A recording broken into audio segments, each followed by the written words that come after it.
How about a little bonus edition, orange and blue today? That's right, Cecil Lammy, Andrew Mason. Happy Saturday out there, Broncos country, because we've talked some wide receivers that they could pick up in free agency. We're going to talk more free agency next week, Mace. But we wanted to give you a taste of the Broncos free agencies and which ones should they keep and which ones may be elsewhere. Yeah, they've got 13 unrestricted free agents plus another restricted free agent in Mitchell Fraboni that, according to a report from Mike List, that they're not going to give an RFA tender to because he's a long snapper and the RFA tender is more than he'd want to give him in a contract anyway. So you're sitting here with 14 guys deciding what to do, whether you want to bring them back or not. And I would guess we'll see some of these players re-up with the Broncos here in the next couple of weeks. Yep, we'll see what the Broncos can do. You saw the beautiful picture of George Payton. He's got some decisions to make, Mace, and we've got some players to run through on today's show. Also, a little bit of a news with the Raiders to wrap up the show. But let's jump into the Broncos free agents that they need to consider re-signing. Who are we starting with? Let's start with Javonte Williams, of course. To start there, probably the biggest name on the list, of course.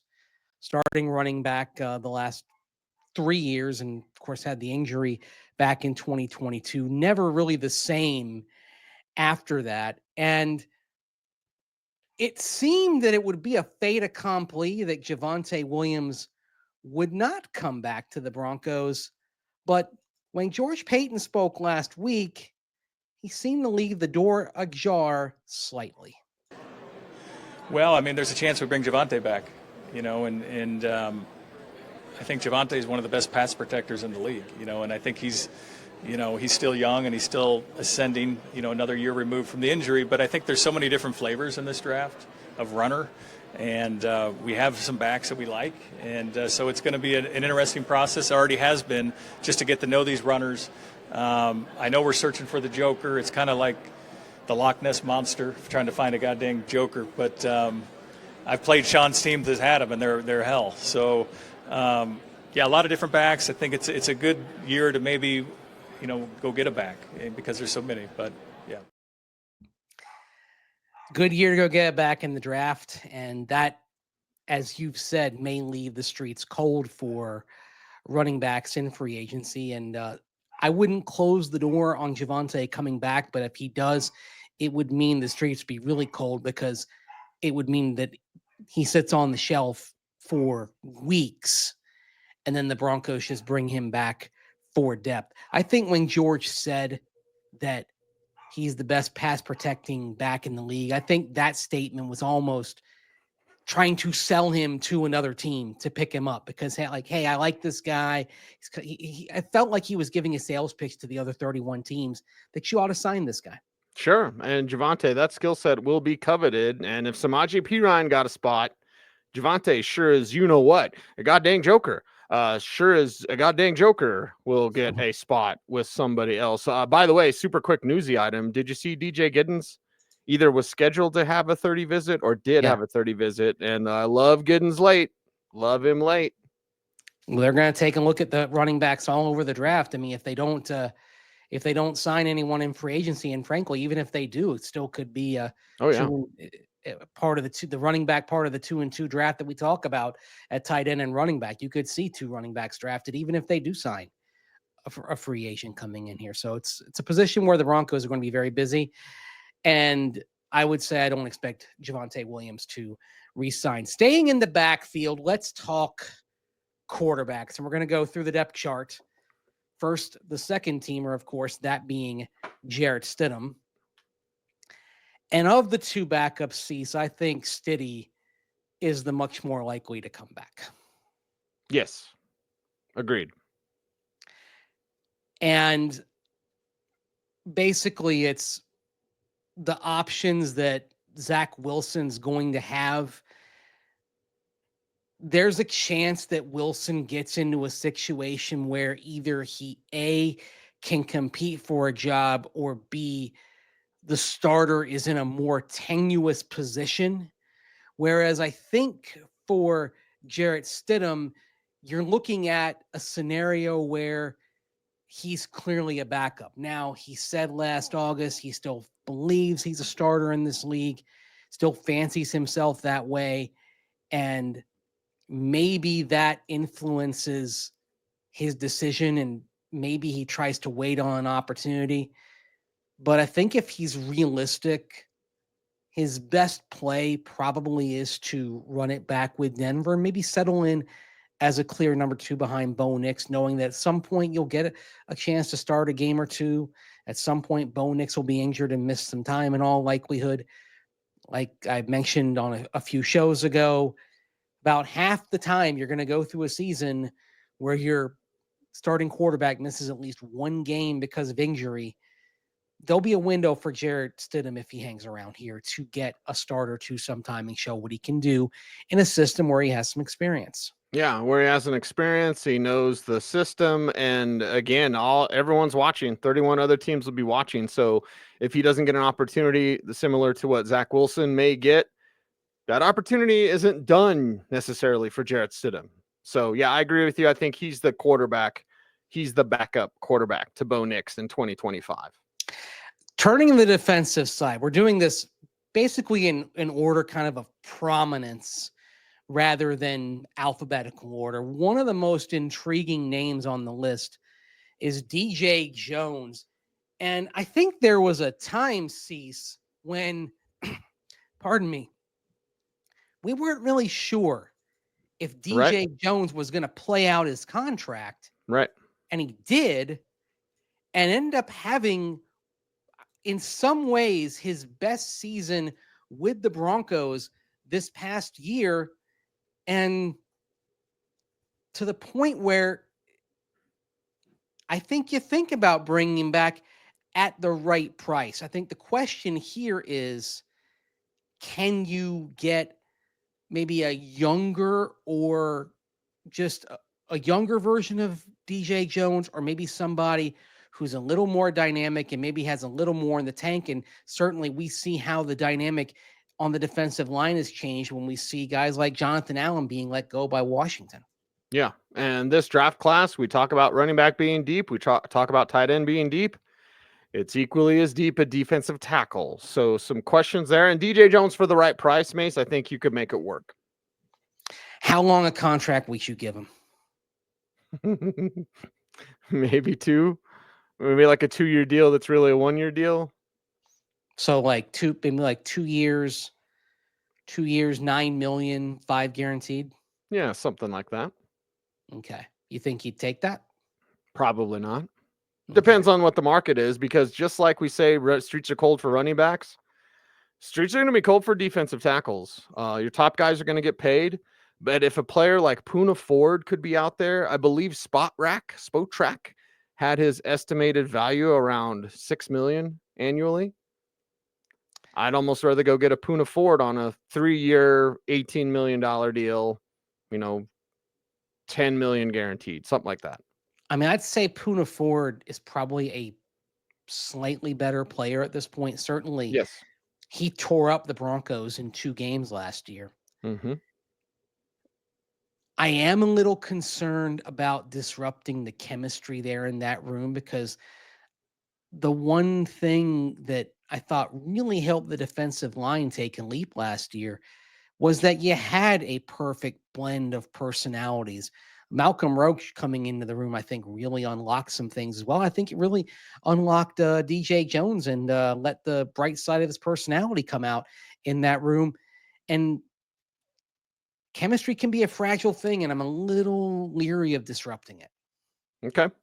So that's, it's not just numbers. It's about how a room comes together. And how often do we hear about culture when we're talking about the Broncos and what allowed this team to come together last year and go to the playoffs for the first time since 2015 and make a leap that very few expected them to make.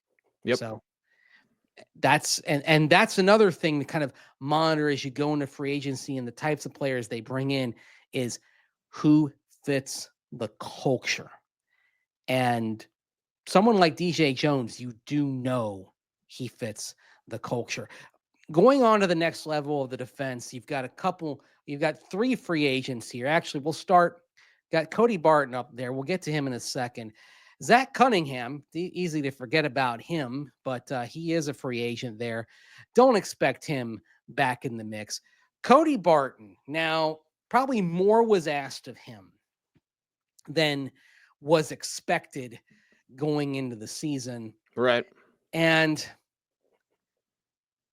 even though he had a pretty decent year, all things considered, why do you think we've heard nothing about the Broncos potentially re-signing him? Instead, what we hear a lot about is the Broncos kind of swinging big and then bringing back Alex Singleton. Not a lot of chatter about the notion of Cody Barton coming back in any way, shape, or form. Which is odd because you think if Alex Singleton was healthy all of last year, wouldn't have that made Cody Barton better if your defensive tackle position is improved. We talk about, and I know Stink doesn't like Nick Bolton because of the defensive line in front of him. Well, look at Zach Bond. He had the best defensive line in front of him, keeps him clean. Maybe improved defensive line helps Cody Barton with Alex Singleton healthy, but it looks like an upgrade is coming in the eyes of the team. An upgrade's coming in the eyes of the team in all likelihood, but I think if he were willing to come back and be a depth piece, I would absolutely bring him back. Oh, yeah. Love him. He fits the room.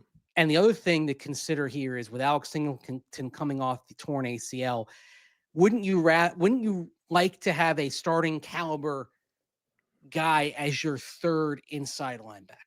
1,000%. That's another thing that I think maybe you overcommit resources here. Maybe you have that extra guy in reserve who can start, knows the defense, and actually can be the green dot as well, like Cody Barton was last year. And so I don't think the door is closed on Cody Barton coming back, but the thing is, can the Broncos offer him a starting position? If they're signing somebody big, probably not. And he just may want to go somewhere where he knows he's going to start. One more inside linebacker to talk about, of course, that's Justin Sternad, who was forced into the starting lineup because of Alex Singleton's injury. And I think it's pretty clear on Sternad, who briefly was headed to Carolina last year, it looked like, and then the Broncos were able to get him to kind of reverse his field and come back and be a part of things for the 2024 season. If the Broncos bring him back, I think it's for his previously intended role as special teams super contributor and not so much as linebacker, because we saw as you got into December, teams really going at him on the ground and having their way with him. Yep. Where's Drew Sanders play into this mix?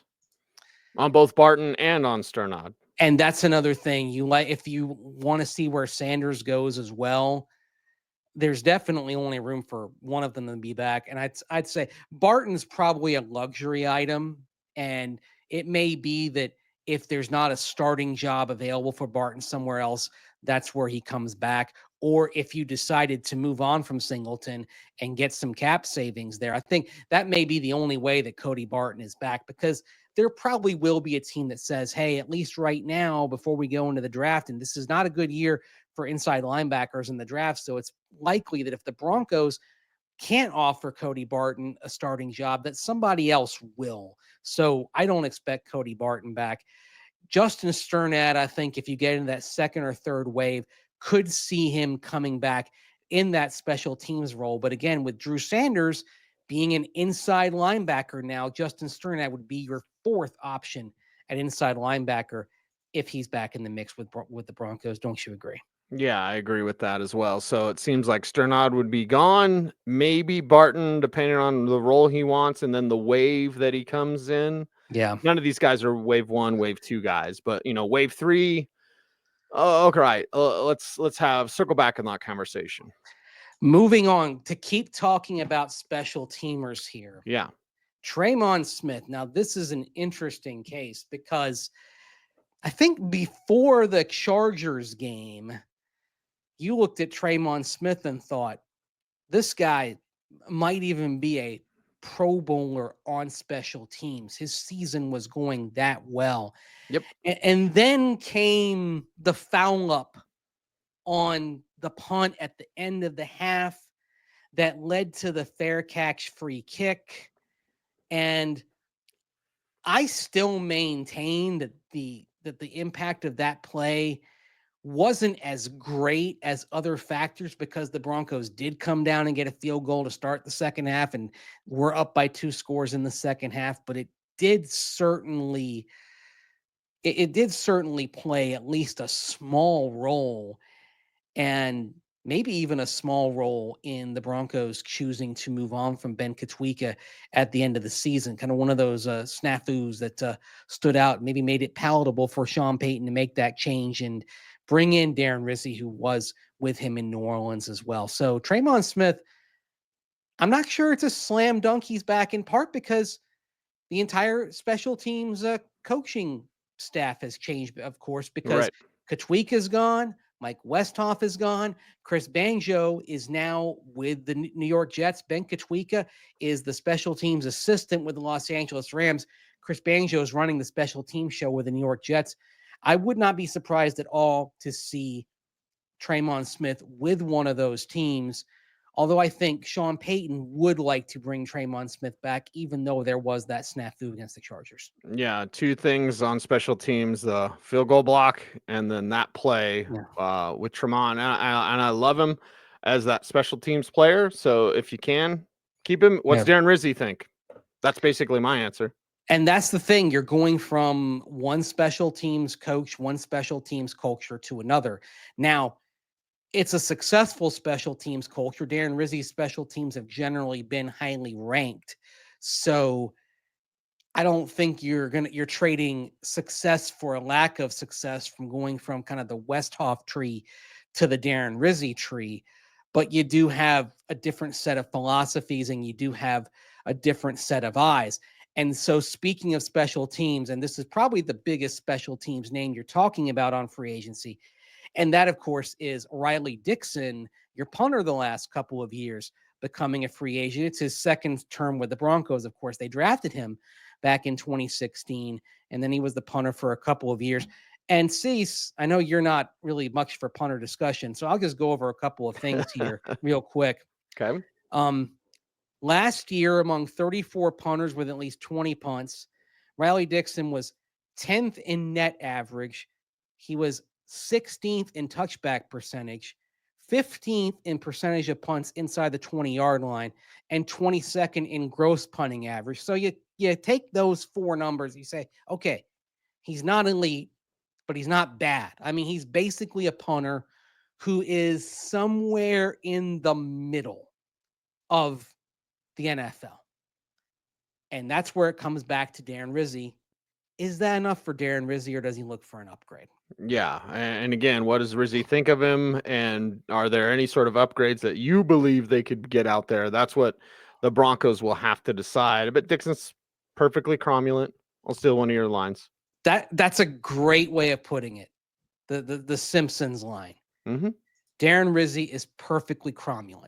Mm-hmm. Well, and with Dixon, Mace, I mean, they bring him back. I'm not going to be unhappy. They move on to somebody else. I'm not really going to be unhappy because I'm assuming that player is an upgrade. Yeah. And the thing is with Riley Dixon, you're not worried about it. Like you're not worried like, oh, this guy's going to go out there and be Shankopotamus. Like he's fine. Yeah.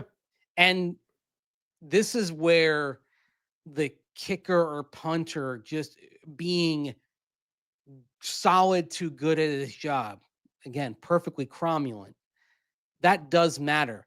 The head coach doesn't want to worry about that. Because the head coach rarely understands kicking and punting. Rarely does. They get mad when it doesn't work, and when it works, it's like turning on the light. Like you flick the switch and the light's supposed to turn on, and then it doesn't. You're like, what the bleep? And then you get upset, right? It's one of those things. It's just supposed to happen without thinking about it. Right. So, and more special teams here. Mitchell Fraboni, long snapper. Now he's a restricted free agent. So the Broncos can give him an RFA tender, but as is reported by Mike Kliss,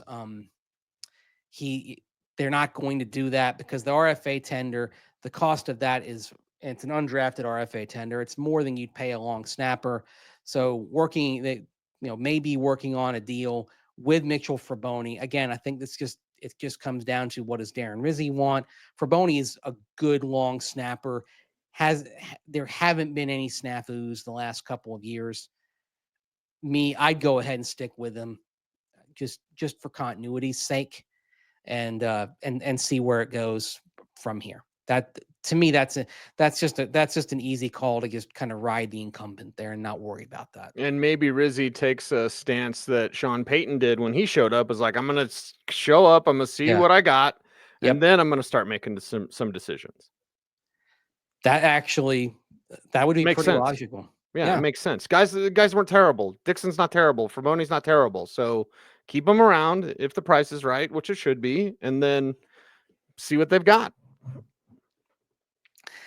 Speaking of, kind of keeping around, seeing what you got here, Michael Burton, do you keep him around? Now, it's interesting with Michael Burton because you've been training Nate Adkins for the last couple of years as kind of a hybrid tight end, H-back, fullback. And yet with Michael Burton, he sort of was in that little Jordan Humphrey roster gymnastics kind of thing where you cut him and then you put him on the practice squad and then you brought him back and then he kind of filled his role. And he's still a guy that Sean Payton trusts. I don't necessarily think it's on the first day, but I think Michael Burton's back. Yeah, for sure. And it's one of those things, like, Burton's back, and then if you have to play some practice squad gymnastics with him, he's one of those guys where it's like an Adam Troutman. If you're a Sean Payton guy, there's another guy we're going to talk about that's a Sean Payton guy. If you're a Sean Payton guy, you're going to have a spot. Speaking of Sean Payton guys, there you go. Little Jordan Humphrey. By the way, I was shocked to learn that Little Jordan Humphrey, or just remember that Little Jordan Humphrey is only 26 years old. He's been around the league a while. Yeah. Since 2019. And he's a Sean Payton guy. For sure. Which is why I think he will be back on this team. What about you, Cease? They'll find a way. You make, speaking of roster gymnastics, you make roster gymnastics for a guy like a Michael Burton, like an LJH, like, he's your guy. What is interesting is, would you believe that Lil Jordan Humphrey played 50% of the offensive snaps last year? I bet people would be shocked to learn that number. 50%. 50. Played half the snaps. Half, Eddie. Wow. Mm-hmm. Who do you trust? They trust him. Sean Payton trusts him. If you have the coach's trust, you've got everything around here. And Lil Jordan Humphrey has Sean Payton's trust. Yes, he does. So that's why he's going to be back in some capacity. Now, it is interesting though, like when I mentioned some of these guys, the fact that, and it's mostly special teamers, the fact that you have some Broncos coaches going elsewhere, it gives another landing spot. The one thing about the Sean Payton tree growing some new branches, like the New York Jets branch, is if there's not room for them in Denver, there's going to be room for them perhaps with the New York Jets. Now, I don't Detroit think, Lions, somewhere. I don't think this means Zach Wilson goes back to the New York Jets. No. But I think you might see a Bronco or two end up back with the Jets. Going to wrap this up with a couple of offensive linemen. First of all, that's Quinn Bailey. Remember him? He unfortunately had the fractured leg back in training camp. Cease, did you know that Quinn Bailey is one of just 4 players left on the Broncos from Vic Fangio's first season? Craziness. Yeah. The dude is a survivor, a versatile survivor on the offensive line. So Court, Garrett Bowles, Quinn Bailey. The other one's probably easy, but I'm missing it. PJ Locke. There you go. Another guy's been around a while. Another survivor. Yeah. survivor through multiple snaps. But think yeah, about that for a moment. Listen, with all this offensive line talk and future talk, I really want Quinn Bailey to stick around, and that maybe that's a weird kind of table to stand on. But everything that he can do playing across the offensive line, I gotta have that guy, man. You need a player like that, and for sure.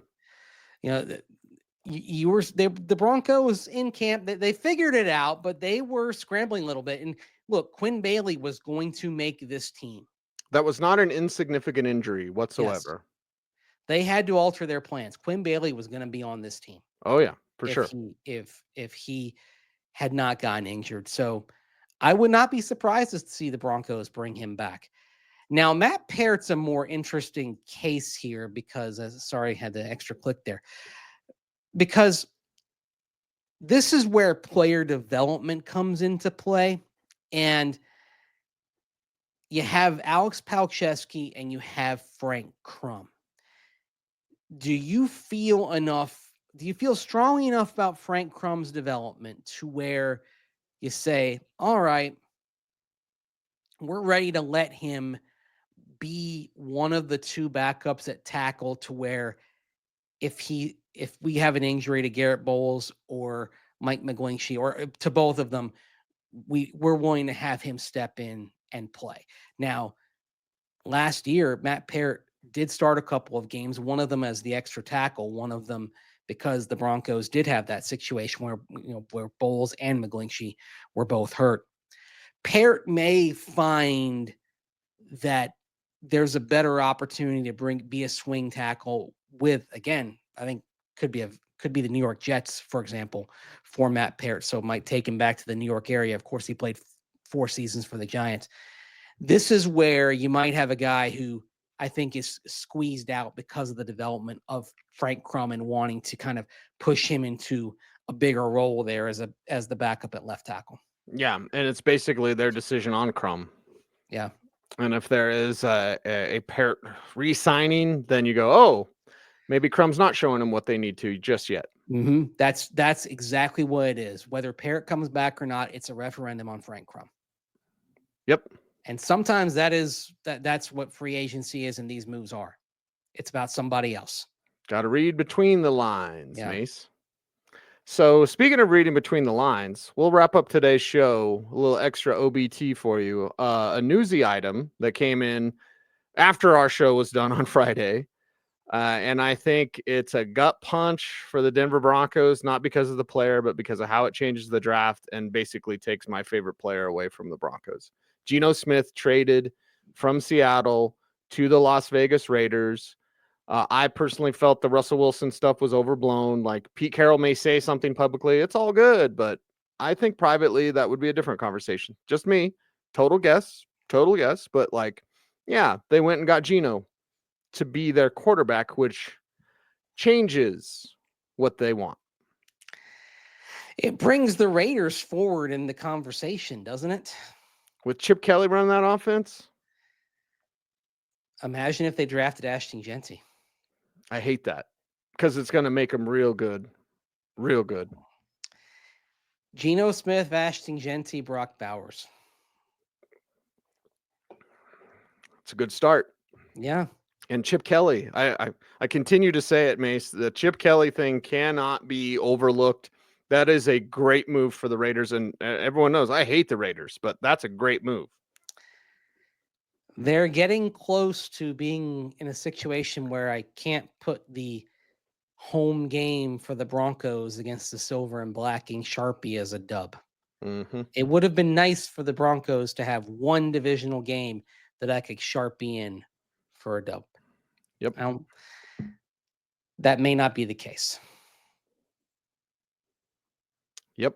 There's only one thing that could save us, I guess, or save Ashton Jeanty, because I mentioned Chip Kelly and because we were at the combine and both Quinshon Judkins and Trayvon Henderson. I think it was it Quinshon that had the Chip Kelly impression? He did an impersonation. Thought it was really funny. Yes. So it's like maybe Chip just convinces, well, Spicek, right? Like, hey, give me one of my Ohio State guys. Genty's great, but give me Travion round 2, something like that. Yeah. Maybe. Possibly. Maybe he wants both his Ohio State guys, but I'd say he probably can't do that because they sacrificed a 3rd-round pick to get Geno Smith. So you're lacking in draft capital a little bit if you're the Raiders, but they settled the quarterback spot, and Geno's not bad. In fact, I mean, the Broncos have lost the last couple of games they've played against Geno Smith and Geno Smith-led teams because they lost the 2 in Seattle, the first game of the Russell Wilson era, and then they lost the opener this past year. You ready for some nightmare fuel? Yeah. Tedero McMillan at 6, Trevion Henderson in the 2nd round. Oof. Dude, that's even worse. Oh, boy. Oh, boy. That's even worse. Ashton Jeanty and Brock Bowers and Geno Smith is a problem.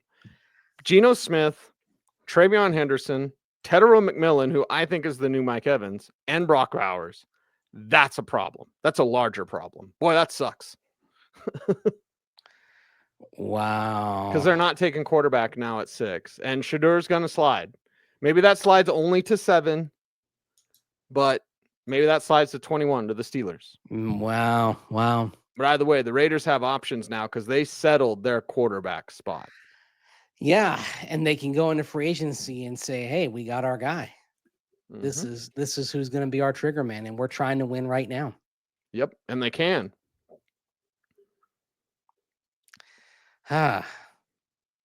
Geno Smith's come a long way from a few years ago being a guy who questioned whether the earth was round. Well, guess what? That's signs for Zach Wilson or Jarrett Stidham, who we both talked about earlier. It's like, hey, just take the Geno path, minus the flat earther stuff. Yes, but I mean, Geno had to take the long and winding road back. I mean, it was, and he became a starter in Seattle in year 10 because he was 2013 draft, right? I believe so. Yes.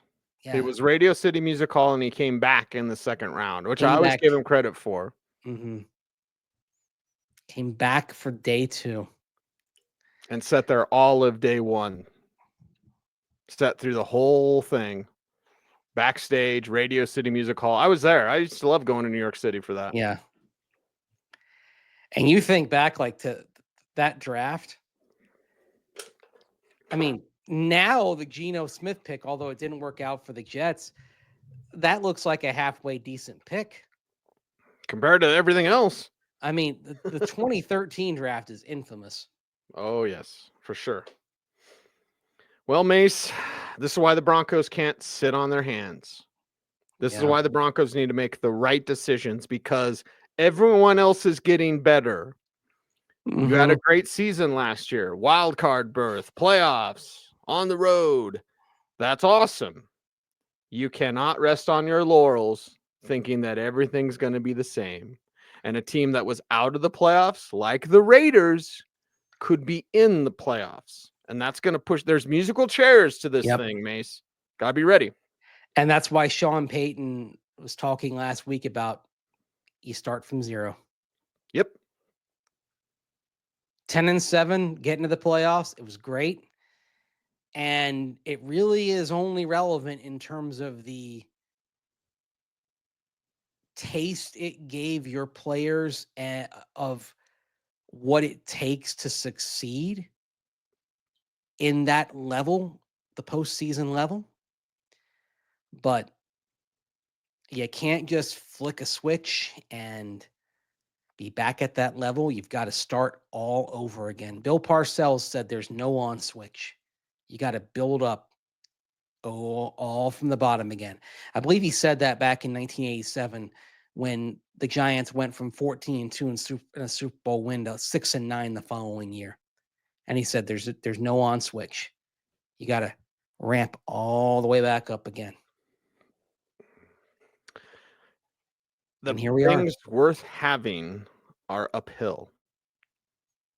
Yeah, that's a good point. There's also like neuroscience. I could get super nerdy. Neuroscience, there's a part of your brain, and God, I wish I could remember which part it was, that will actually grow in the way it fires when you do something you don't want to do. Ooh. Yes, I'll send you the video, all up in the videos, because some go down flat earther wormholes. I go down brain development and your synapses that fire together, wire together. So yeah, do something uphill. Challenge yourself. If you're the Broncos, you have a challenge this offseason. That sounds much more productive than going down the flat earth wormhole.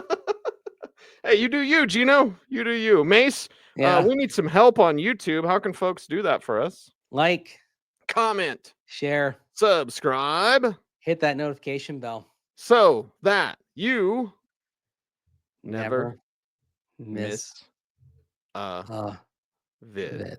That's right. He's Andrew Mason. You follow him on all the socials at Mace Denver. I'm at Cecil Lammy saying OBT's BFD. Thanks for watching. Stay tuned. Stay frosty.